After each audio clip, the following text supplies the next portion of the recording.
কোন গোপনে মন ভেসেছে ধারাবাহিকের আজকের পর্বে আপনারা দেখবেন রোহিণীর মা অপরাজিতা কিছুতেই মন্দারকে এই বাড়িতে রাখতে চায় না।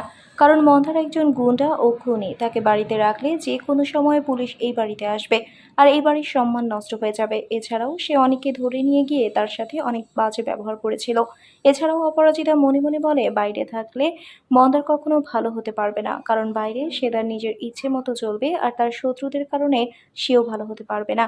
এই বলে অপরাজিতা মন্দারের মুখে মন্দারের আজ এই পরিণতির জন্য কে বা কারা দায়ী সবকিছু জেনে গিয়ে মন্দারকে নিজে পুলিশের কাছে সারেন্ডার হতে বলে, যাতে করে তার শাস্তিটা অনেকটা কম হয়। তারপর রোহিণীও মন্দারকে রিকোয়েস্ট করে যাতে সে পুলিশের কাছে স্বেচ্ছায় ধরা দেয় এবং তাকে ছাড়িয়ে আনার সমস্ত দায়িত্ব রোহিণী ও শ্যামলী করবে বলে দুজনের উপর বিশ্বাস রেখে মন্দার নিজে পুলিশের কাছে আত্মসমর্পণ করে।